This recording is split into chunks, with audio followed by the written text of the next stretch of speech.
Assalamualaikum warahmatullahi wabarakatuh. Alhamdulillahi rabbil alamin. Wa bihi nasta'inu ala umurid dunya waddin. Wa sallallahu ala nabiyyina Muhammad wa ala alihi wa sahbihi ajma'in. Qala Allah Ta'ala ya ayyuhalladzina amanu taqullaha haqqa tuqatih wa la tamutunna illa wa antum muslimun, amma ba'd. Bapak-bapak, para ikhwan yang semoga dirahmati oleh Allah Subhanahu wa taala, alhamdulillah pada malam hari ini kita kembali dapat berjumpa setelah sekian pekan kita libur tidak berjumpa. Alhamdulillah atas nikmat Allah Subhanahu wa taala kita kembali dapat berjumpa di Masjid Anwar Azza Masruni yang insyaallah diberkahi oleh Allah Subhanahu wa taala ini dalam rangka ya belajar ilmu agama yang kita berharap apa yang kita lakukan ini menjadi penambah timbangan kebaikan kita di akhirat kelak. Amin ya rabbal alamin. Bapak-bapak, para ikhwan sekalian yang semoga dirahmati oleh Allah Subhanahu wa taala, insyaallah pada malam hari ini kita akan melanjutkan pembahasan kita dari surat Al-Alaq, yang mana pada pertemuan terakhir kita telah jelaskan bagaimana kisah pertama kali wahyu itu turun. Dan yang dimaksud wahyu pertama kali turun kepada Nabi SAW adalah ayat 1 sampai 5 surat Al-Alaq ini. Dan wahyu yang pertama kali turun itu Allah turunkan di sebuah gua, di sebuah gunung, yaitu Ghari Al-Hira, ya, di dalam gua Hira, yang mana gua Hira itu terdapat di sebuah gunung di kota Mekah, yaitu Gunung An-Nur. Gunung apa?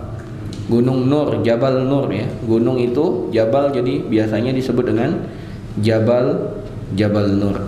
Insyaallah pada malam hari ini kita akan lanjutkan pembahasan kita dari inti dari surat ini. Kalau kemarin hanya menyinggung tentang asbabun nuzul, sebab turunnya ayat, sekarang kita akan membahas tentang kandungan yang ada pada surat ini. Para ikhwan sekalian yang semoga dirahmati oleh Allah Subhanahu wa taala, di dalam surat ini minimal ada 5 pembahasan yang Allah Subhanahu wa taala sampaikan kepada kita. Minimal ada 5 pembahasan yang Allah Subhanahu wa taala sampaikan kepada kita. Pembahasan yang pertama yang Allah Subhanahu wa taala gambarkan di dalam surat ini adalah tentang pembahasan pentingnya ilmu. Kedudukan ilmu dan sarana untuk dapat mendapatkan ilmu itu.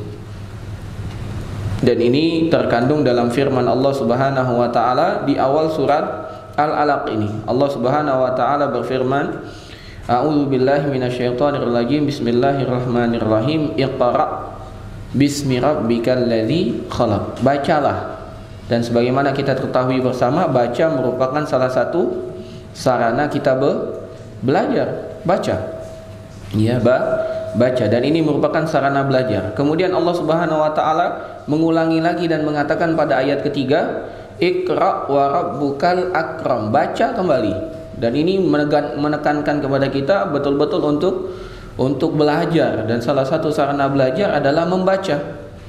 Kemudian Allah Subhanahu wa taala menjelaskan pada ayat keempatnya, alladzi allama bil qalam. Pada ayat berikutnya Allah juga menjelaskan tentang sarana belajar, bukan hanya membaca, juga mencatat. Mencatat dengan apa? Dengan pena. Yaitu Allah berfirman, alladzi allama bil qalam, yang telah mengajarkan dengan pena. Ya, allamal insana ma lam ya'lam, yang mengajarkan manusia dari apa yang belum dia ketahui. Jadi bagaimana manusia itu menjadi mulia adalah dengan proses. Proses apa? Proses dia belajar. Kalau dia tidak berproses belajar, maka dia tidak akan mencapai derajat kemuliaan itu. Ini kandungan yang pertama. Kandungan yang kedua dalam surat ini, yaitu secara global, adalah bahwasanya ayat ini menjelaskan tentang kehebatan dan keagungan Allah dalam penciptaan manusia. keagungan Allah dalam penciptaan manusia. Ya. Coba kita lihat pada diri kita sendiri, Bapak sekalian, para ikhwan, coba kita lihat pada badan kita. Ini kan luar biasa badan kita ini. Luar biasa. Kita punya mata, punya telinga, punya hidung, punya mulut, ya, punya tangan, punya kaki, punya otot, punya jari jemari yang bisa dibengkokkan, bayangkan, punya jempol. Bayangkan kalau kita punya jari tanpa jempol, kita punya semua. Pernahkah kita berpikir dari mana fisik yang demikian sempurna ini? Coba kita ingat-ingat. Maka dalam ayat ini Allah Subhanahu wa taala mengingatkan kembali tentang asal muasal kita. Allah Subhanahu wa taala berfirman pada ayat kedua, khalaqal insana min 'alaq. Allah telah menciptakan manusia dari 'alaq, segumpal darah. Bahkan sejatinya bukan hanya segumpal darah, ada proses sebelumnya yang Allah Subhanahu wa taala tidak sebut dalam surat ini. Ya. Bahkan sebagian kita menyebutnya pun malu. Dan itulah awal mula kita. Ya. Kita ini berasal dari cairan. Ya, cairan yang bertemu di satu tempat sehingga cairan itu berubah menjadi segumpal darah. Segumpal darah itu berubah menjadi segumpal daging. Segumpal daging itu berubah menjadi tulang yang dibalut oleh daging. Kemudian jadilah penciptaan kita yang luar biasa, yang sebagaimana Allah Subhanahu wa taala gambarkan di dalam surat Al-Mu'minun ayat 12 sampai 14. Yang Allah jelaskan, Allah singgung dalam surat Al-Alaq ayat kedua, kemudian Allah detailkan pada surat Al-Mu'minun ayat 12 sampai 14. Dan ini merupakan kandungan kedua. Iya. Kemudian pada kandungan yang ketiga yang secara global kita ambil terlebih dahulu tentang surat ini, Allah Subhanahu wa taala memberikan gambaran tentang gangguan yang akan diterima oleh orang-orang yang mengikuti jalan para nabi dan rasul. Gangguan yang akan diterima oleh orang-orang yang mengikuti para nabi dan rasul. Sebagaimana pada ayat ini Allah Subhanahu wa taala gambarkan juga pada kandungan yang keempat kisah tentang Abu siapa? Kemarin kita telah bahas Abu Lahab. Sekarang kita bahas tentang Abu satu lagi. Abu siapa? Abu Jahal. Dan ini merupakan kandungan keempat. Allah Subhanahu wa taala ceritakan tentang Abu Jahal, tentang perbuatannya dan siksa yang Allah Subhanahu wa taala janjikan untuk dia. Ya, dan orang-orang yang seperti Abu Jahal, dan akan terus ada bapak-bapak sekalian orang yang seperti Abu Jahal. Maka kita harus bersiap sebagaimana gangguan yang Allah Subhanahu wa taala takdirkan menimpa pada nabi, maka orang yang mengikuti para nabi pun akan mendapati gangguan yang sama. Kita harus bersiap. Kemudian pada kandungan yang terakhir, pada kandungan yang kelima pada surat ini adalah tentang bagaimana kita harus bersikap ketika kita menghadapi ujian tersebut. Kata Allah Subhanahu wa taala, "Kalla la tuti'hu wasjud waqtarib." Maka jangan gubris, jangan ikuti, jangan turuti orang-orang yang mencela, orang-orang yang mengganggu, orang-orang yang menghalangimu dalam berdakwah, dalam menjalankan Islam, dalam mensyiarkan Islam, dalam menjalankan kewajiban-kewajiban yang Allah bebankan. Jangan ikuti apa yang mereka minta darimu untuk meninggalkan ketaatan kepada Allah, untuk melakukan maksiat. Walaupun engkau diganggu, walaupun engkau diancam, jangan. Bahkan harusnya sikap kalian, ya, wasjuduhu waqtarib. Semakin banyak gangguan, maka semakin banyak kita sujud, semakin banyak kita beribadah kepada Allah. Jadi ketika ada gangguan kepada kita, jangan gubris gangguan itu. Fokus saja mendekat kepada Allah, Allah yang akan menghilangkan gangguan-gangguan itu dari kita. Itulah 5 kandungan secara global yang ada di dalam surat Al-Alaq ini. Selanjutnya, jamaah sekalian, kita baca makna ayat ini ya dari kitab tafsir Al-Mukhtasar fi Tafsir. Allah Subhanahu wa taala berfirman di dalam surat Al-Alaq ini, Bismillahirrahmanirrahim, Iqra' bismi rabbikal ladzi khalaq. Berkata kumpulan ahli tafsir mengatakan maknanya Iqra bismi rabbikal ladzi khalaq, maknanya Iqra ayyuhar rasul ma yuhihi Allahu ilaika muftatihan bismi rabbika alladzi khalaqa jami'al khalaiq. Kata makna secara umum dari ayat ini, kata Allah Subhanahu wa taala, Iqra bismi rabbikal ladzi khalaq, bacalah wahai Rasul apa yang diwahyukan Allah kepadamu, dimulai dengan membaca nama Rabbmu yang telah menciptakan seluruh makhluk.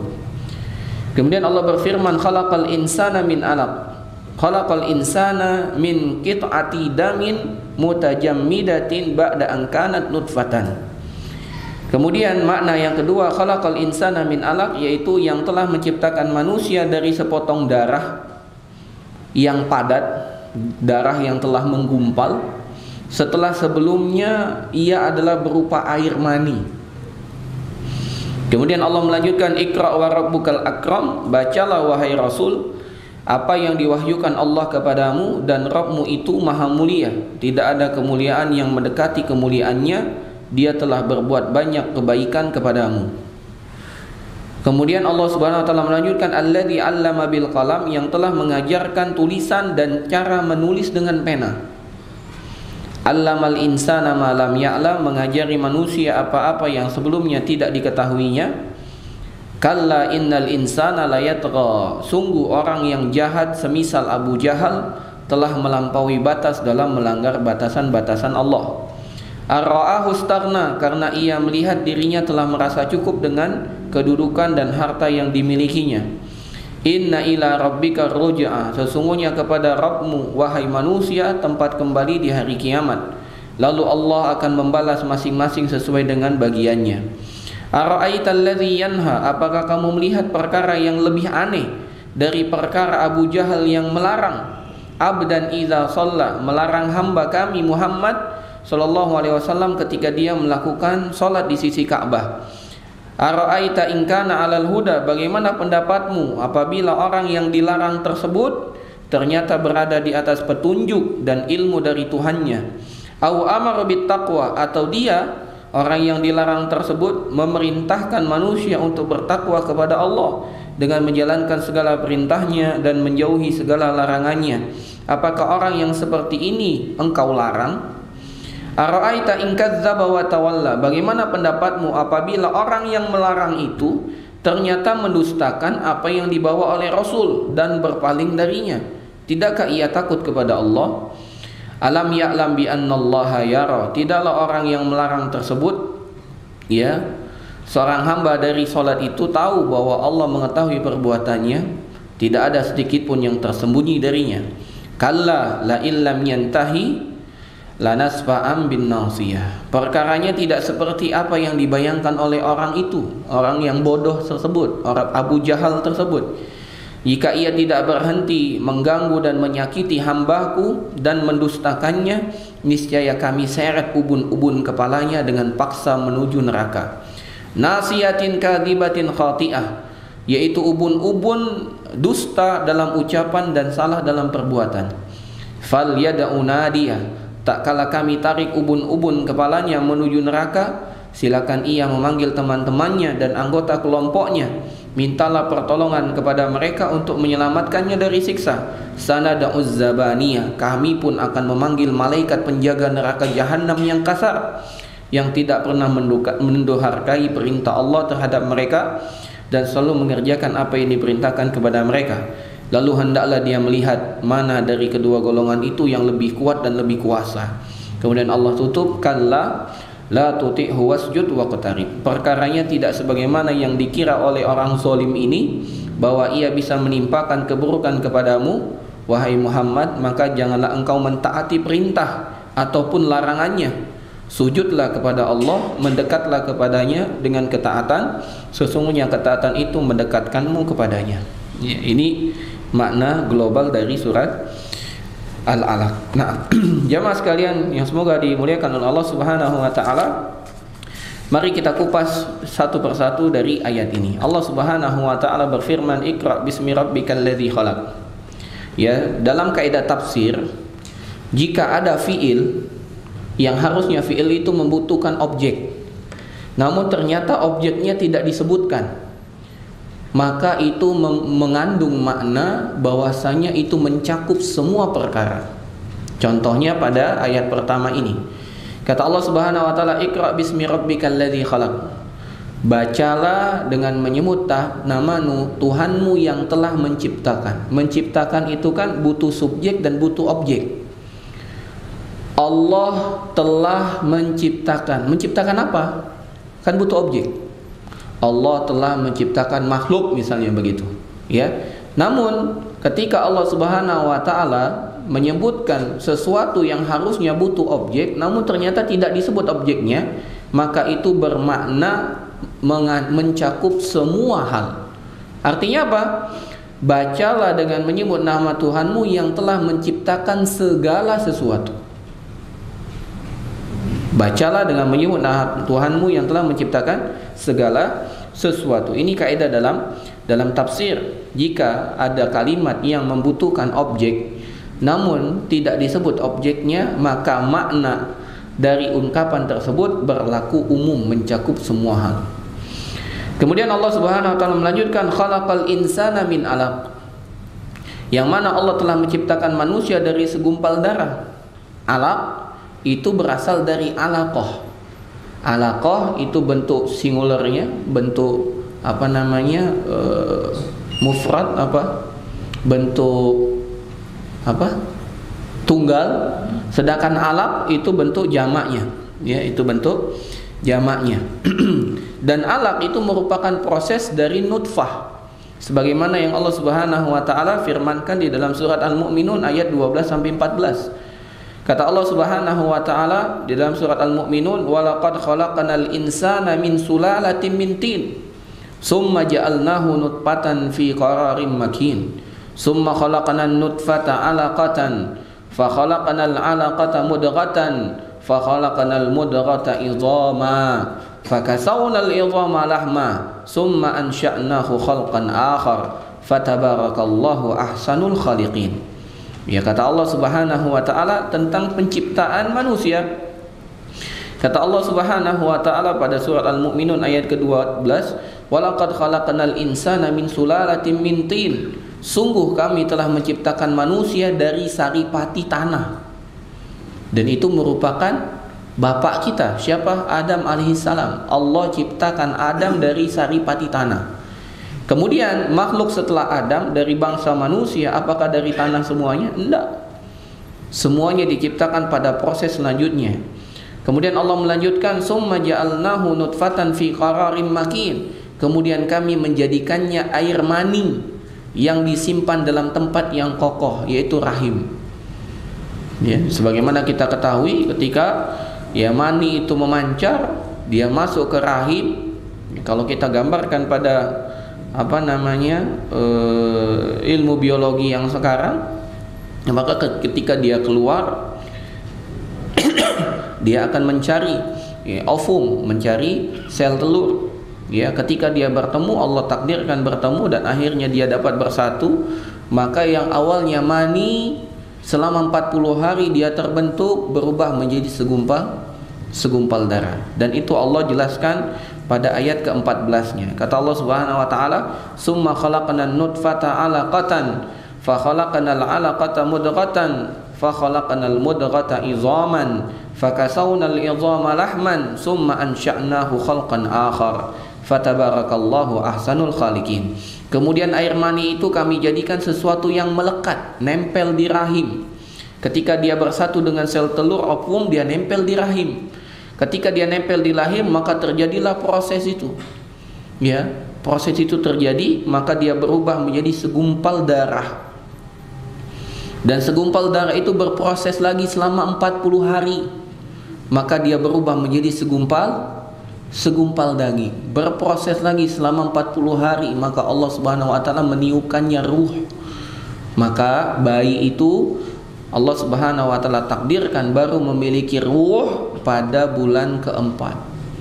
40 hari pertama dia berproses dari mani berubah menjadi segumpal darah. Dari segumpal darah 40 hari berikutnya berubah menjadi segumpal daging, dari segumpal daging dia berproses lagi, ya, berupa sesuatu yang ada tulangnya yang dibalut oleh daging. Kata Allah Subhanahu wa taala, kemudian kami jadikan segumpal daging itu tulang belulang. Lalu tulang belulang itu kami bungkus dengan daging, kemudian kami menjadikannya makhluk yang berbentuk Maha Suci Allah, pencipta yang paling baik. Ya, Bapak sekalian dan para ikhwan, bayangkan dari setetes mani, kemudian bisa ada mata, ada hidung, ada mulut, ada telinga, ada wajah, ada tangan, ada kaki. Itu gimana caranya itu? Ya, bayangkan, luar biasa. Allah Subhanahu wa taala jadikan penciptaan kita itu luar biasa. Ya, luar biasa. Ya, bagaimana bisa terjadi seperti itu? Tidak bisa kita membayangkannya. Ya, maka kenapa kita harus membahas perkara ini? Agar kita tahu jati diri kita. Dunia ini sekarang dikuasai oleh siapa? Oleh manusia. Ya. Kemarin ada pertemuan dunia, ada di Indonesia, G20. Ya. Itu kan penguasa dunia semua, Pak. Ada presiden Amerika, ada Perdana Menteri Inggris, ada Perdana Menteri Kanada, ya, mereka adalah negara-negara yang tergabung dalam NATO, ya. Belum lagi ada Perdana Menteri Jepang, ada Presiden Indonesia, dan ada kepala negara yang lain banyak. Sampai Waliul Ahad, ya, pangeran dari Saudi Arabia pun datang, ya, Muhammad bin Salman datang. Mereka inilah pemimpin-pemimpin dunia. Iya, yang kalau seandainya dia mengatakan di Saudi itu sekarang mau bikin kota yang belum pernah ada sebelumnya, ya, bikin kota yang luar biasa, ya, dikatakan bahwasanya di Emirat Arab atau di Qatar atau yang di sekitarnya itu polisi kalau patroli sudah tidak pakai lagi mobil yang nempel di tanah, dia pakai mobil terbang, gitu. Nah, kita masih sibuk tentang BBM naik. Orang sudah meninggalkan BBM. Negara-negara maju sudah pakai listrik. Ya, negara Cina RRC itu sudah beralih. Tidak lagi dia ingin menggunakan listrik yang dari kabel. Ada pembangkit listrik misalnya dari apa? Dari batu bara, uap, kemudian jadi listrik. Pakai turbin berubah menjadi listrik. Untuk mereka tidak mau yang seperti lagi. Mereka ingin memiliki pembangkit listrik yang sistemnya baterai. Jadi semua rumah ditanam baterai, dari situlah pembangkit listrik. Itu semua manusia, Pak. Hebat enggak? Hebat. Belum lagi kita baca berita misalnya Korea Utara ada nuklir. Belum lagi negara yang lain ada nuklir. Negara Iran mengirimkan nuklir ke arah kota Mekah misalnya, namun pecah sebelum sampai di kota Mekah. Demikian juga Saudi pamer nuklir, rudal. Itu kan kalau dia masih ingat bagaimana tahun 1945 kota Hiroshima dan Nagasaki hancur lebur. Sampai sekarang itu tidak bisa dihuni, tidak bisa ditumbuhi tanaman. Kenapa? Karena dampak dari ledakan nuklir yang luar biasa, menyebabkan Jepang itu runtuh, kalah sama sekutu. Siapa yang bikin, Pak? Manusia. Namun ingat, kehebatan itu siapa yang memberikan? Allah Subhanahu wa taala. Kita diciptakan dari sesuatu yang inamani. Maka hendaklah kita memperbanyak kalimat la haula wala quwata illa billah. Tidak ada daya upaya. Kalau bukan karena Allah yang izinkan, kita tidak bisa melakukan itu semua. Ya, maka jangan pernah sombong. Kita belum sehebat negara-negara itu. Paling hebatnya kita kalau jualan, habis jualan kita. Kalau kita bekerja, naik pangkat kita. Kalau kita nyalon, dipilih jadi kepala negara. Hebat kita cuman begitu saja. Ya, kemudian kita mau bangga gitu. Ya, orang yang lebih hebat daripada kita saja itu semua diberikan oleh Allah. Makanya dalam banyak ayat Allah itu selalu mengulang tentang kisah-kisah orang sebelum kita. Sebagaimana nanti yang akan kita baca di dalam surat Al-Fajr. Kata Allah Subhanahu wa taala di dalam surat Al-Fajr menceritakan tentang 3 kelompok, 3 manusia sebelum kita. ya, tentang bangsa Ad, yang mana Ad ini merupakan keturunan dari Iram. Ya, Ad itu kaumnya Nabi Hud, dan Ad ini merupakan keturunan Iram. Iram itu adalah manusia yang memiliki postur tubuh yang tinggi besar dan kekuatannya jangan ditanya. Kemudian Allah kisahkan tentang Samud, kaumnya Soleh, yang mana Samud ini menjadikan gunung itu sebagai rumah. Batu-batu besar diambil, diukir jadi rumah, Pak. Ya, kita belum sampai ke segitu kan. Rumah kita baru dari batu bata, Pak. Ya, yang mana batu bata itu dari tanah liat. Ini gunung batu. Ya. Kalau bapak-bapak sekalian diberikan rezeki oleh Allah untuk dapat ke kota Mekah, itu dapat melihat dengan mata kepala sendiri bagaimana hotel dibangun di atas gunung, Pak. Hotel dibangun di atas gunung. Nah, itu udah zaman canggih. Zaman dulu kaumnya Samud itu gunung dijadikan rumah, diukir, Pak, dipahat. Wa tanhituna minal jibali buyutan. Mereka menjadikan gunung-gunung besar itu jadi rumah. Demikian juga Allah ceritakan tentang Fir'aun. Bagaimana Fir'aun itu memiliki pasukan yang luar biasa banyak. Pasti sekarang kita tahu ada peninggalan dari kekuasaannya Fir'aun. Apa itu? Piramida. Tahukah kita satu batu yang piramida itu kan susunan batu, sehingga bentuknya apa namanya itu? Segi lima apa limas? Apa namanya? Prisma. Itu. Seperti itu kan ya. Itu satu batunya itu beratnya, ya, kalau tidak salah saya baca di Google itu satu batu itu beratnya 10 ton. Itu gimana dia menyusun sampai setinggi itu? Ya, udah ada beko belum zaman dulu? Eskavator itu, tidak ada. Dan lebih hebat lagi, piramida itu berdasarkan penelitian oleh ahli sejarah tidak dibangun oleh budak. Kalau kita kan di Indonesia ada kisah tuh, dari Anyer ke jalan dari Anyer sampai mana? Panarukan. Itu kan yang mengerjakannya rakyat jelata dengan sistem robusa, kerja rodi. Itu kan dipaksa. Biasanya kalau kerja dipaksa hasilnya bagus, mewah atau biasa saja. Biasa saja namanya dipaksa. Bahkan banyak yang mati saat mengerjakan itu. Sedangkan piramida itu digaji, diberikan imbalan bagi desainer, arsitek, sipilnya. Makanya sampai sekarang piramida itu berdiri kokoh tegak. Bukan dibuat asal jadi, enggak, memang didesain. Bayangkan zaman dulu. Makanya Fir'aun itu punya arsitek ternama, namanya siapa? Haman. Ini bukan sembarangan. Tapi tahukah kita, 3 penguasa ini, kaumnya Ad, kaumnya Nabi Hud yaitu Ad, kaumnya Nabi Soleh Samud, kemudian Fir'aun, 3-tiganya hancur tak bersisa sekarang. Ya, ini menunjukkan kepada kita janganlah kita sombong ya dengan apa yang kita miliki sekarang. Apa yang kita miliki sekarang itu milik Allah. Kita ini hanya setetes mani yang hina. Ya, kemudian Allah Subhanahu wa taala melanjutkan, Iqra wa rabbukal akram.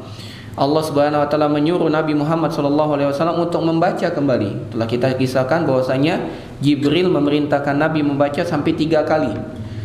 Nabi bilang tidak bisa baca, dipeluk lagi sampai tidak bisa napas, dilepaskan. Bilang baca, tidak bisa, dipeluk lagi sampai tidak bisa napas, dilepaskan. Sampai 3 kali. Ya, akhirnya Nabi SAW mengikuti bacaan ayat 1 sampai 5.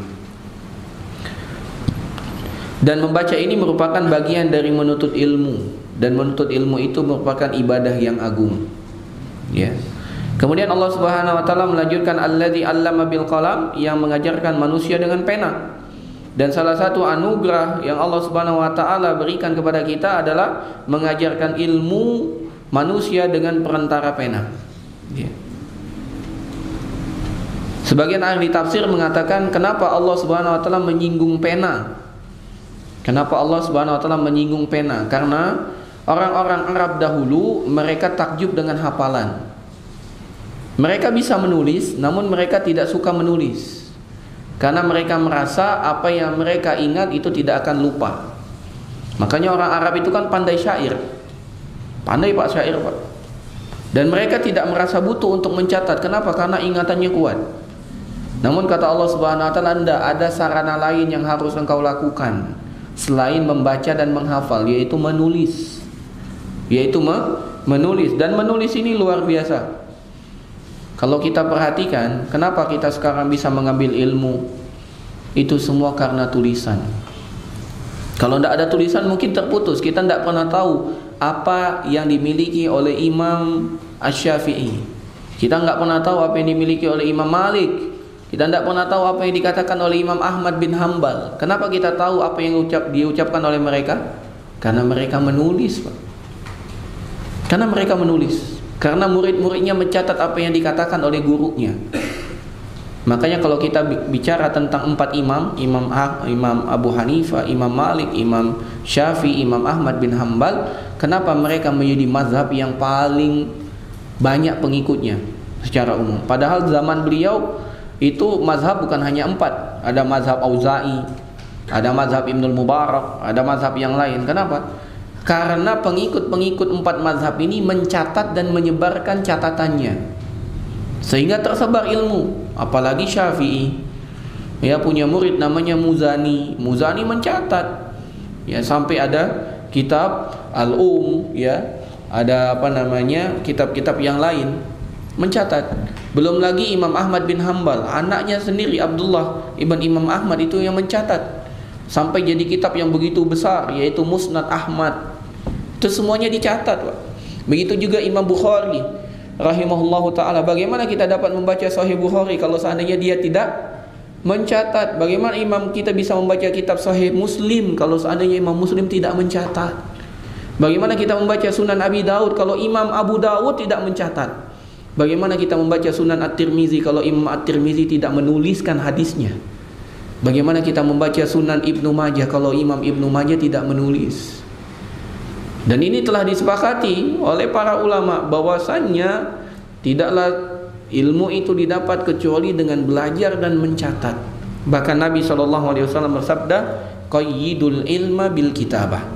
Ikatlah ilmu itu dengan menulis, dengan tulisan. Harus menulis. Bahkan kalau seandainya kita hanya menulis, kemudian catatan kita hilang, Pak, itu ingatan kita akan jauh lebih kuat dibandingkan kita hanya mendengar tanpa menulis. Maka usahakan bapak-bapak sekalian, para ikhwan sekalian mencatat, ya, mencatat. Apa saja bagus kalau kita punya catatan. Tapi kalau tidak ada, lupa kita catatan, catat dengan apa saja. Ambil kertas, sedia pena, catat. Itu rasanya beda, Pak. Itu rasanya beda, ya. Kemarin 2 pekan yang lalu, ya, berarti itu anak alhamdulillah bisa duduk di majelisnya Syekh Abdul Razak bin Abdul Muhsin Al-Badr hafizahullah ta'ala. Itu ba'da subuh, ya, ba'da subuh, ya. Hari pertama anak tidak bawa pena, dengar kajian beliau, wah, gelisah. Apa yang bisa anak lakukan? Hanya mendengar, kayaknya nggak seret banget gitu. Lihat-lihat dalam tas, ternyata nemu pena dan nemu kertas. Dicatat, Pak, dicatat. Ya, dicatat. Walaupun mungkin catatannya tidak terbaca, yang penting nulis saja. Tulis saja gitu. Pertemuan kedua dapat buku, catat di buku. Itu beda rasanya. Hanya mendengar dengan sambil mencatat itu beda. Ya, terngiang-ngiang. Kenapa? Karena semakin banyak indera yang kita gunakan saat kita belajar, maka semakin banyak kita akan menghasilkan ilmu. Kalau kita hanya berpaku dengan telinga dan mata, cuma 2 indera kita gunakan, itu akan berbeda kalau kita gunakan mata, telinga, tangan, ya, untuk mendapatkan ilmu. Akan lebih banyak lagi kita akan mendapatkan ilmu. Maka ana sangat menganjurkan kepada jamaah sekalian untuk mencatat. Kalau tidak punya catatan, minimal bawa pena, ya, sebagaimana dilakukan oleh Imam Asy-Syafi'i rahimahullahu ta'ala ketika beliau duduk di majelisnya Imam Malik rahimahullahu ta'ala. Beliau tidak punya pena karena tidak bisa beli. Beliau tidak punya kertas karena tidak bisa beli. Apa yang beliau lakukan? Menulis dengan tangannya, di atas tangannya sendiri, ngambil ludah, dicatat. Seakan-akan itu main-main. Makanya marah Imam Malik. Bahkan kata Imam Syafi'i, aku bisa mengulangi semua hadis yang tadi engkau sebutkan.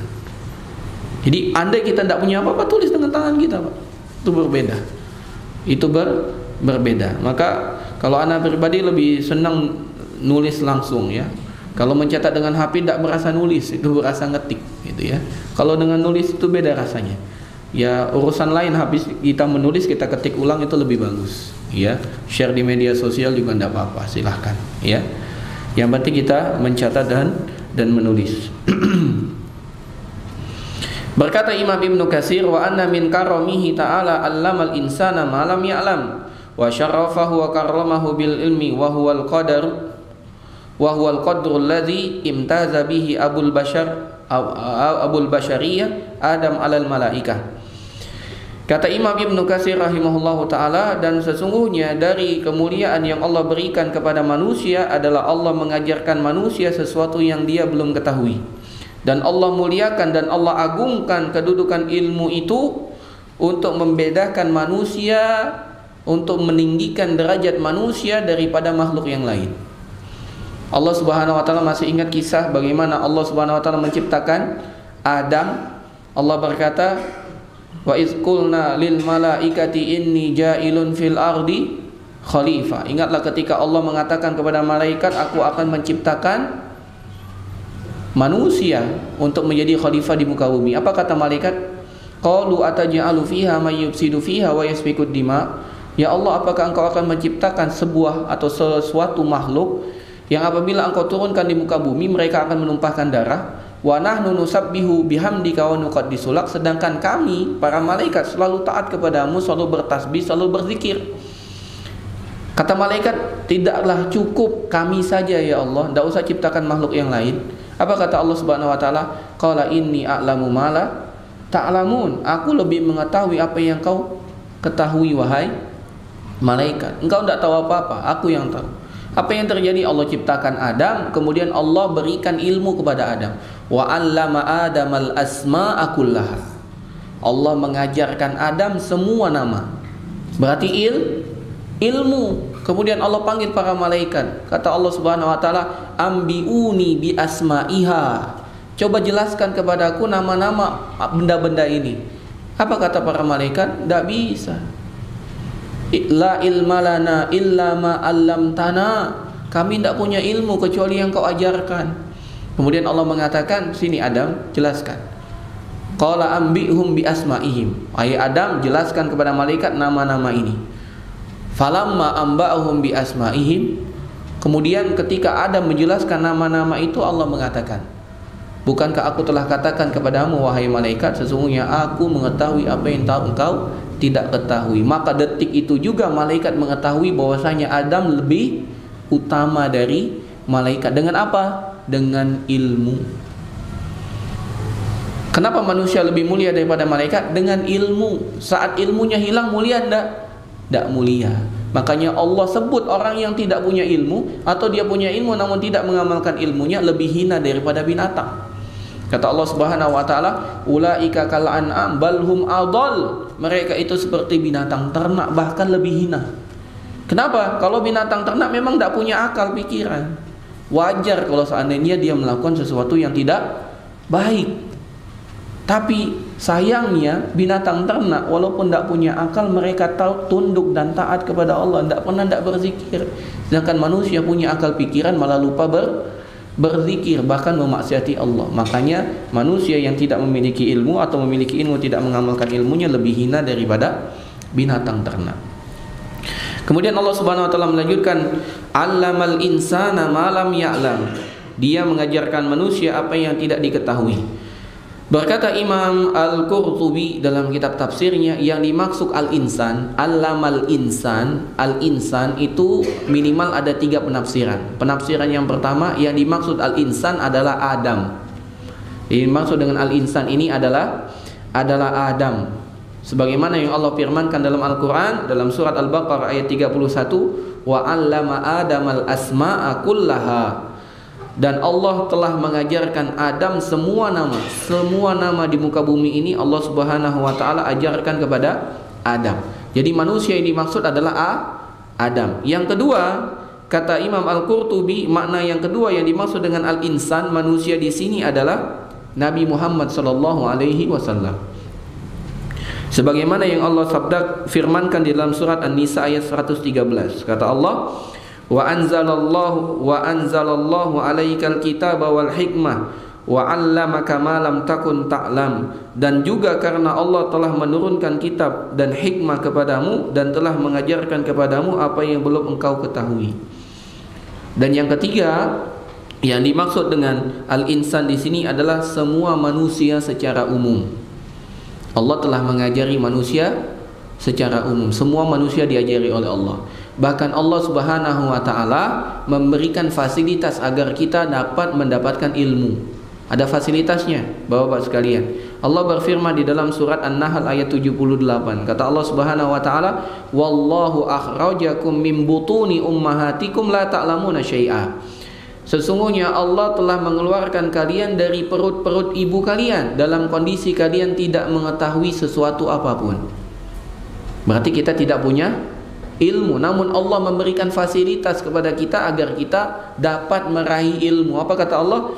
Wa ja'ala lakumus sam'a wal absara wal afidah la'allakum tashkurun. Dan Allah menjadikan untuk kalian pendengaran. Allah dahulukan pendengaran karena ilmu pertama yang didapat oleh manusia adalah dari mendengar. Makanya anak kecil jangan suruh baca, Pak. Anak kecil jangan suruh baca. Baru setahun dia, "Dek baca," tidak bisa baca. Tapi kalau bapak ngomong ulangi berkali-kali, bisa nggak dia niru? Bisa. Kenapa? Karena yang pertama kali aktif dari sarana untuk mendapatkan ilmu adalah mendengar. Makanya bapak-bapak sekalian ikut pelajaran Durusulullah bersama Ustadz Roni Nur Yusmansyah. Yang pertama kali bapak dapat dari mendengar. Baca belum tentu bisa, kalau mendengar bisa.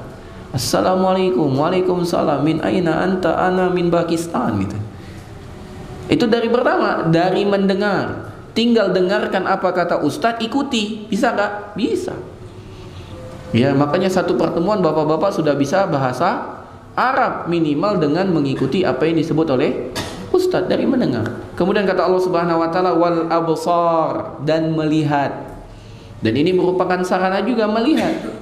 Dan Allah Subhanahu wa taala menjadikan kita mendengar dan melihat, dan Allah jadikan kita dua telinga dan dua mata agar kita lebih banyak mendengar dan melihat. Dan Allah hanya jadikan satu lisan agar kita lebih sedikit bicara daripada mendengar dan melihat. Wal afidah, dan Allah jadikan hati.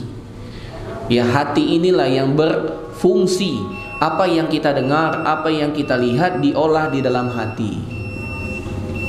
Diolah di dalam hati. Makanya dalam hadis kata Nabi SAW, inna fil jasadi mudghah. Sesungguhnya dalam jiwa manusia, dalam badan manusia ada segumpal daging. Idza saluhat saluhal jasadu kulluhu. Jika segumpal daging itu baik, baik semua badannya. Idza fasadat fasadal jasadu kulluhu. Jika buruk, buruk semuanya. Ketahuilah apa itu? Hati. Karena yang kita dengar, yang kita lihat itu akan disaring dan seleksi oleh hati. Hati kita yang menyeleksi. Maka beruntunglah orang yang dapat mensucikan hatinya. Makanya Allah berfirman, qad aflaha man zakkaha. Sungguh beruntung orang yang telah mensucikan hatinya, mensucikan jiwanya, sehingga dia tahu mana yang buruk, mana yang baik. Ya. Makanya jamaah sekalian, mari kita berusaha untuk mengoptimalkan apa yang Allah Subhanahu wa taala berikan kepada kita dari pendengaran, dari penglihatan, dari hati, untuk agar kita memiliki ilmu. Allah Subhanahu wa taala memberikan kedudukan yang tinggi bagi ahli ilmu. Kata Allah di dalam surat Az-Zumar, "Qul hal yastawil ladzina ya'lamun wal ladzina la ya'lamun." Katakan, apakah sama orang yang berilmu dengan orang yang tidak berilmu? Sama enggak? Mungkin kita akan mengatakan, "Ustaz, ini pertanyaan mudah sekali." Pasti jawabannya tidak sama. Ini kan jawaban mudah sekali. Ustaz, jangan tanya kami, tanya anak TK saja pasti tahu dia. Ya, sama nggak dek yang berilmu dengan tidak berilmu? Tidak sama gitu. Tapi ternyata pertanyaan ini bukan hanya pertanyaan. Allah inginkan kepada kita, kalau kalian sudah tahu tidak sama, kalian mau jadi yang mana? Mau jadi yang berilmu atau tetap tidak berilmu? Mau pilih yang mana? Nah, ini pertanyaan sulit, bukan pertanyaan mudah. Kalau jawab tidak, itu tidak sama, itu semua orang bisa. Tapi untuk menjadikan konsekuensi dari jawaban kita itu, mampukah kita? Ya, minimal kalau kita tidak bisa menjadi orang yang berilmu, kita berusaha untuk meniti jalan seperti yang ditempuh oleh orang yang berilmu. Salah satunya dengan hadir pengajian ini. Mungkin kita hadir pengajian nggak jadi ulama, Pak, tapi apa yang kita lakukan ini merupakan kemuliaan karena kita telah menempuh apa yang ditempuh oleh orang yang berilmu. Ya, maka jangan sampai kita lalai, jangan sampai kita lupa akan kedudukan ilmu yang begitu tinggi ini. Insyaallah kita lanjutkan setelah azan. Wassallallahu ala nabiyina Muhammad wa ala alihi washabihi ajmain. Assalamualaikum warahmatullahi wabarakatuh. Untuk berburu, ada kan anjing buruan? Anjingnya dilatih untuk berburu. Kemudian ketika bapak melepas buruan tersebut, bapak ucapkan bismillah. Kemudian dia mengejar, misalnya dia ngejar burung atau ayam hutan, dapat digigit mati tuh ayamnya. Boleh tidak dimakan? Boleh. Kenapa? Karena anjingnya sudah diajar untuk berburu. Andai pun dia mati belum disembelih, halal. Berbeda dengan anjing liar. Anjingnya tidak pernah dididik untuk berburu. Tiba-tiba dia nangkap ayam kita, digigit ayam kita, kita usir ayamnya mati. Boleh tidak kita makan ayamnya? Haram. Kenapa? Karena satu berilmu, satu tidak berilmu. Bayangkan, yang berilmu halal, yang tidak berilmu haram. Itu anjing. Bagaimana Allah Subhanahu wa taala menjadikan ilmu merubah sesuatu yang harusnya haram jadi halal kalau punya ilmu. Ya, ini menunjukkan keutamaan yang luar biasa bagi orang yang berilmu. Maka hendaklah bapak-bapak sekalian, kalau kita tidak bisa kaya di dunia dengan harta, minimal kita harus kaya dengan ilmu. Ya, harus kaya dengan ilmu. Harus kaya dengan ilmu.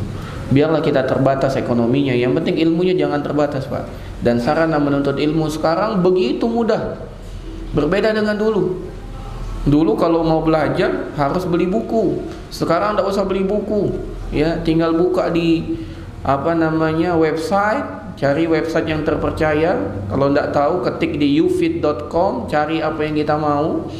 Ya, keluar semua situs-situs yang dapat kita ambil, misalnya Rumaisa, muslim.org.id, apalagi konsultasi syariah, ya, dan website-website yang kita kenal, ya, Al-Manhaj dan lain sebagainya. Kita bisa baca.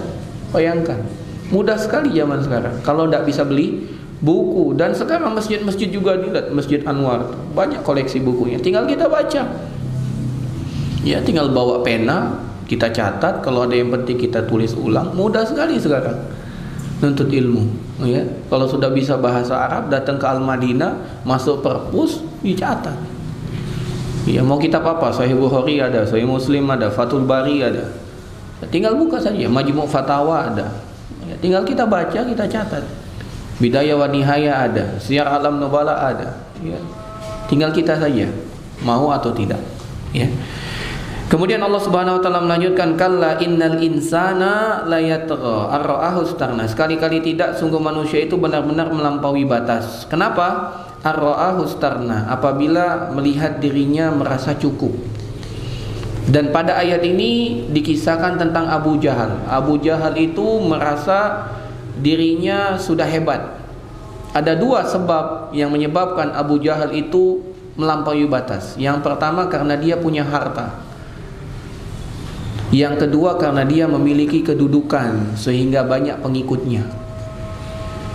Dan dua hal ini yang menjadi penghalang orang menerima kebenaran paling banyak.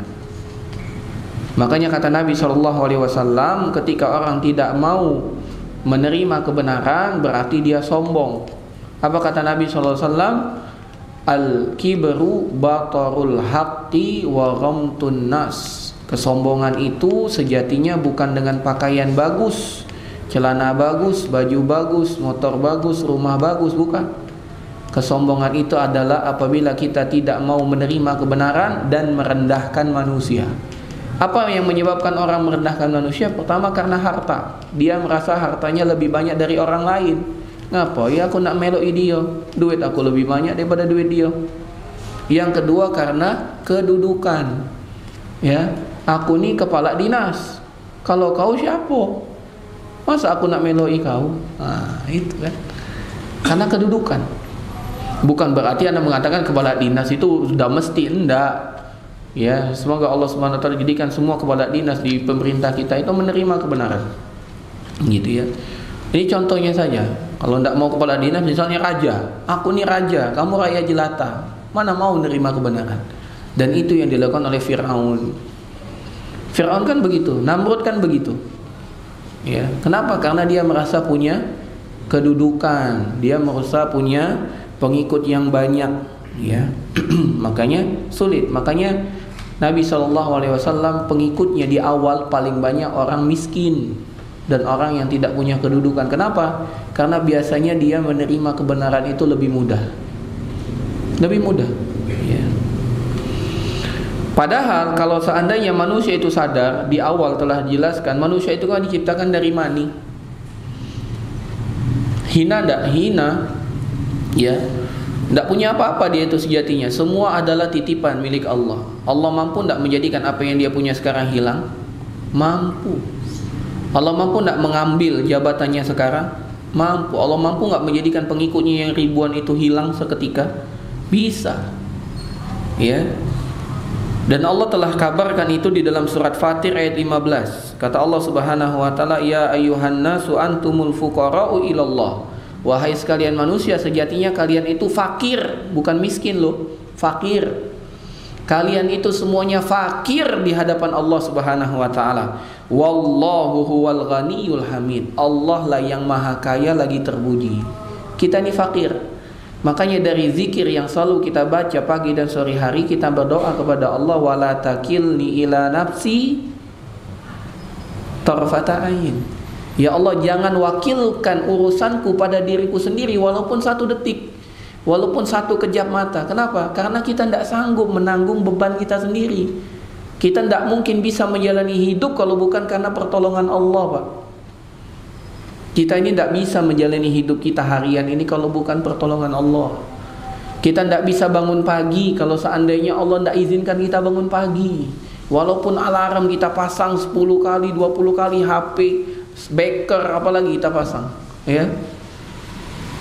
Pernah gak kita tahu ada orang rumahnya mepet dengan rel kereta, dan setiap malam kereta itu bunyi, gitu. Dia tidurnya ngorok, Pak. Berarti apa? Bunyi kereta klakson itu tidak menjadikan dia bangun. Kalau Allah tidak berkehendak, Pak. Ada orang lain yang dengar suara jangkrik saja bangun, Pak. Siapa yang menjadikan dia bangun? Allah.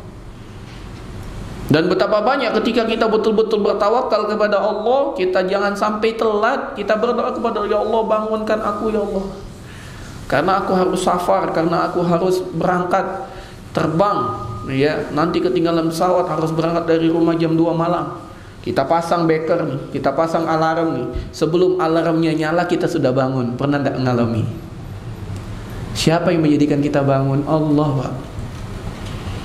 Ya, karena kita ini sejatinya miskin, kita ini fakir kepada Allah Subhanahu wa taala. Kemudian Allah Subhanahu wa taala melanjutkan, inna ila rabbika ruj'a, sungguh hanya kepada Tuhanmu lah tempat kembalimu. Ada perkataan yang sangat luar biasa dikatakan oleh Fudail bin Iyad. Kata Fudail bin Iyad, qala al-Fudail bin Iyad li rajulin. Fudail bin Iyad, seorang ulama besar, pernah berkata kepada seseorang. Apa kata Fudail bin Iyad?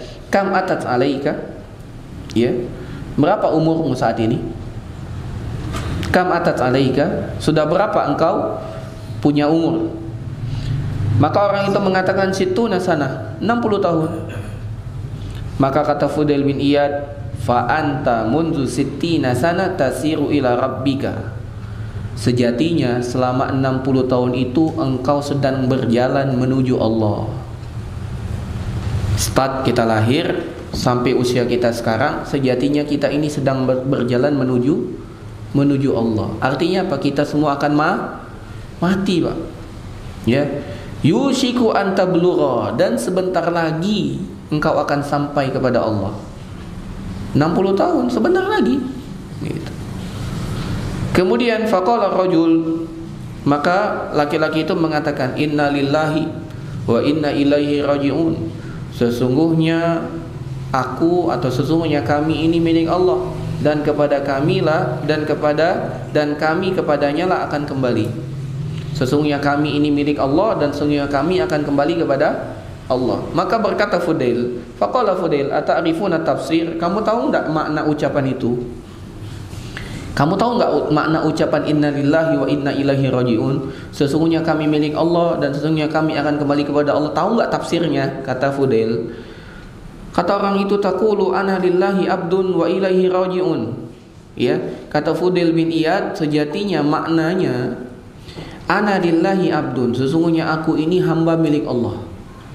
Wa ilaihi rajiun, dan kepadanya lah aku akan kembali.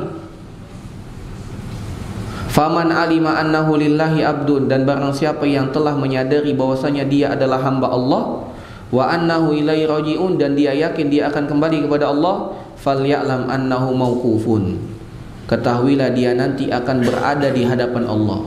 Dia akan bertemu dengan Allah, dia akan berhadapan langsung dengan Allah.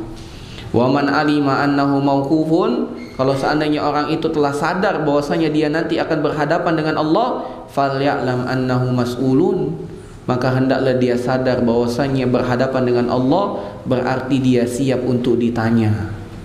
Wa man alima annahu mas'ulun, kalau dia sudah tahu bahwasanya dia pasti akan ditanya oleh Allah tentang apa yang telah ia lakukan, falyu'idda lis-su'ali jawaba, maka dia wajib mempersiapkan jawaban dari pertanyaan tersebut. Jadi ucapan innalillah wa inna ilaihi rajiun itu bukan hanya ucapan yang kita sebutkan kalau kena musibah.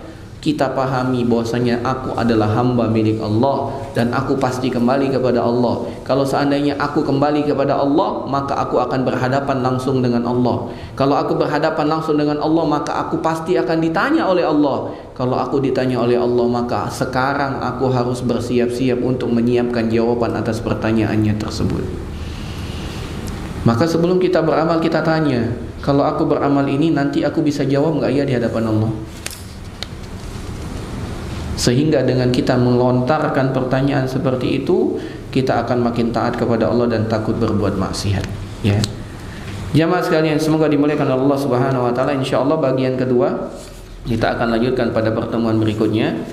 Wassallallahu ala nabiyyina Muhammadin wa ala alihi wa sahbihi ajmain. Tersisa kisah tentang Abu Jahal dan jawaban Allah Subhanahu Wa Taala atas gangguan dari Abu Jahal. Insyaallah kita ambil pada pertemuan berikutnya. InsyaAllah kalau ada pertanyaan pada malam hari ini kami persilakan. Wassallallahu ala nabiyina Muhammad wa ala alihi wa sahbihi ajmain. Tafadhal kalau ada pertanyaan.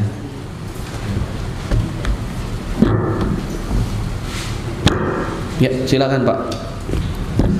Kalau yang ada kerjaan itu yang mana modelnya Pak? Yang sistem 7 bulan itu, yang maksudnya apa? 7 bulan? Ya, kalau orang Jawa ada itu. Kalau sudah lagi 7 bulan. Wallahu a'lam bishawab. Ana pribadi belum tahu 7 bulan itu apa. 7 bulan itu maksudnya hamil, Pak. Hamil 7 bulan atau nikah 7 bulan. Hamil ya. Kalau hamil 7 bulan diapain, Pak? Sedekah. Terus cuma sedekah saja? Apa lagi? Mandi kembang, terus tengah malam. Jangan kau lakukan. Apa lagi? Yang pertama yang harus kita ketahui, penentuan waktu tertentu harus ada dalilnya. Kalau tidak ada dalilnya, kita tidak boleh menentukan waktu. Aku nak puasa hari Rabu, pokoknya puasa Rabu Jumat.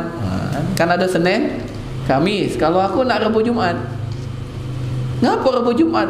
Pokoknya bagus. Tahu dari mana bagus? Tahu dewek. Boleh ndak? Ndak boleh.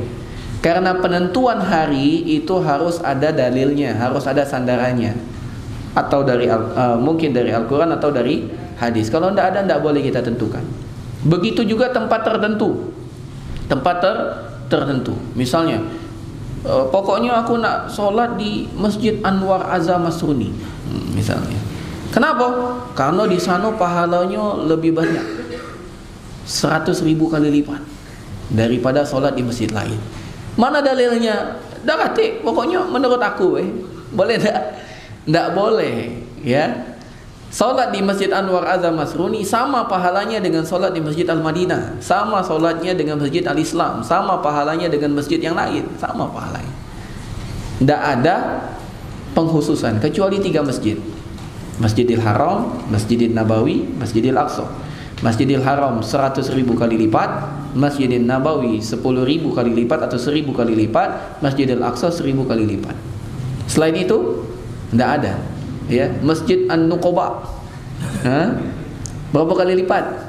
Sama, ya, sama dia. Tidak ada bedanya, sama sekali sama. Maka kita tidak boleh menentukan tempat, waktu kalau tidak ada dalilnya. Begitu juga menentukan surat-surat tertentu. Kalau tidak ada dalilnya tidak boleh. Pokoknya anak nak baca tiap malam Jumat surat Fussilat. Ngapa? Kalau aku baca surat Fussilat agak dapat syafaat. Mana dalilnya? Tak pakai dalil. Senang-senang aku, ngapa kau? Tak boleh. Maka kesimpulannya begitu juga dengan 7 bulan, 8 bulan, 9 bulan, 10 bulan, ya. Kalau 10 bulan segeralah datang ke dokter, ya, mungkin nak disesar, ya. Kalau 10 bulan apalagi lah 12 bulan. Ya. Jadi penentuan 7 bulan, 5 bulan harus kita tanya, ada ndak dalilnya? Istri Nabi itu pernah hamil enggak, Pak? Pernah hamil, ya? Tapi kan istri Nabi hamil sebelum Nabi jadi Nabi, oke. Nabi punya anak enggak setelah jadi Nabi? Punya. Siapa namanya? Ibrahim. Hamil enggak itu? Apa tiba-tiba lahir gitu? Pernah enggak kita mendapatkan riwayat bahwasanya Nabi SAW mengadakan 7 bulanan kepada budak beliau namanya Maria Kibtiyah untuk menyambut kelahiran anak beliau Ibrahim? Ada enggak? Enggak ada. 5 bulan? Enggak ada juga. 3 bulan? Enggak ada juga. Atau anak beliau Fatimah. Ada kan anak beliau, ya, Fatimah? Punya cucu kan? Ada Hasan, ada Husain. Pernah enggak ada riwayat Nabi SAW memerintahkan Ali bin Abi Thalib untuk melaksanakan 7 bulan? Atau dengan sahabat yang lain, Nabi SAW memerintahkan kepada Abdullah ibnu Umar, jangan sampai engkau melewatkan 7 bulan. Ada enggak? Enggak ada. Ketidakadaan dalil itu menunjukkan bahwasanya perkara tersebut tidak ada landasannya. Kalau tidak ada landasannya, jangan dilakukan. Tapi boleh tidak sedekah? Boleh sedekah, Pak. Jangan 7 bulan, sebelum lahir pun, sebelum hamil pun sedekahlah. Ya, bisa jadi dengan sedekah itu Allah berikan kita anak. Sedekahlah. Yang jadi permasalahan pengkhususan. Nah, pengkhususan itu tidak boleh. Tidak boleh. Jadi nak sedekah 7 bulan boleh sedekah, 8 bulan, 9 bulan, 7 bulan setengah, 8 bulan setengah, 3 bulan setengah, boleh tidak? Boleh. Belum nikah, Pak, boleh tidak sedekah? Boleh. Ya. Anak kecil dapat duit jajan dari bapaknya, dia sedekah, boleh tidak? Boleh. Ya. Tapi ketika mengkhususkan itu yang tidak boleh. Wallahu alam bishawab. Ya. Kalau dia melazimkan sesuatu yang tidak ada dalilnya, maka dia terkena pada dalil Nabi SAW, man amila amalan laisa alaihi amruna fahuwa raddun. Siapa yang melakukan sesuatu yang tidak ada contohnya dari kami, maka itu tertolak. Bukan hanya tertolak, kata Nabi SAW, dolal, sesat, wa kullu dolalatin finnar, dan kesesatan itu diancam dengan api neraka. Jadi bukan malah dapat pahala, malah dapat, ya, ancaman, ya. Bukan pasti masuk neraka, Pak, bukan, tapi diancam. Maka hendaklah kita menjauhi perkara-perkara seperti itu. Wallahu a'lam bishawab. Silakan, ada lagi? Jadi di surat yang pertama tadi kan penciptaannya tidak disebutkan waktunya.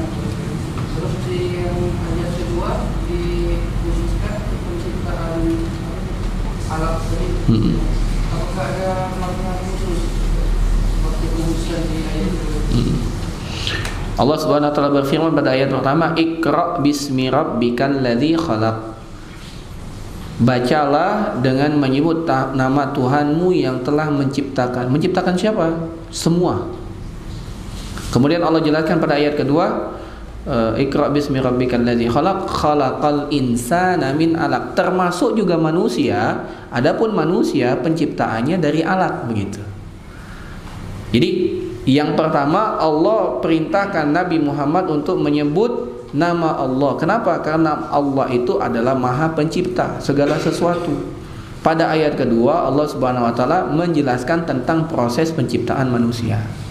Itu. Jadi ayat kedua lebih khusus dari ayat pertama. Ayat kedua Allah menceritakan, mengabarkan tentang penciptaan manusia. Begitu. Wallahu a'lam bishawab, seperti itu. Ya. Jadi adapun manusia diciptakan dari segumpal darah, ya. Makhluk yang lain enggak. Tumbuhan gimana? Tumbuhan. Hah? Ya begitu penciptaannya. Ya, Ana sering mengatakan kepada santri di pondok itu, kan di belakang masjid pondok itu kan dulu kan ada sungai. Kemudian sungainya ditimbun dengan tanah merah. Ana bilang kepada para santri itu, dulu pas ditimbun ada nggak rumputnya? Nggak ada. Berselang beberapa waktu hujan, habis hujan tumbuh rumput. Siapa lain nanam rumput Hah? Ada nggak orang nanam biji rumput gitu? Nggak ada. Allah Subhanahu wa taala yang menjadikannya.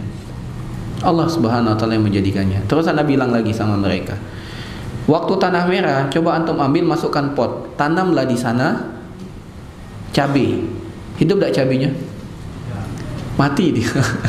Kata tanah merah kan? Itu. Sekarang ambil tanah merah itu yang telah ditumbuhi, ambil, kemudian antum tanam cabai. Hidup tak dia? Hidup. Siapa yang merubah yang awalnya tidak bisa layak hidup, sekarang bisa jadi tempat hidup? Allah Subhanahu wa taala, ya. Ini kebesaran dan keagungan Allah Subhanahu wa taala di sekitar kita yang mungkin selama ini kita tidak perhatikan, ya. Jadi tumbuhan itu ada bisa menjadikan tanah itu subur, Pak. Makanya kalau petani itu tahu, kalau dia ingin membangkitkan kembali kesuburan tanah, dia tanam kacang. Dia tanam kacang tanah. Habis dia tanam kacang tanah, tumbuh subur lagi itu tanah. Ya, sifatnya humusnya, kalau bahasa biologi itu humusnya itu meningkat kembali dengan ditanam kacang tanah. Ya, gitu. Nah, itu yang alami. Kalau mau cepat, masukkan zat kimia, subur lagi dia, tidak usah diolah begitu ya gitu. Kalau yang mau yang alami, Allah Subhanahu wa taala menciptakan itu semua. Cuman kadang-kadang kita yang tidak mengambil ibrahnya. Makanya gunakanlah pendengaran, penglihatan hati nurani kita untuk menguatkan keimanan kita kepada Allah Subhanahu wa taala. Baik. Ada lagi? Silakan ya.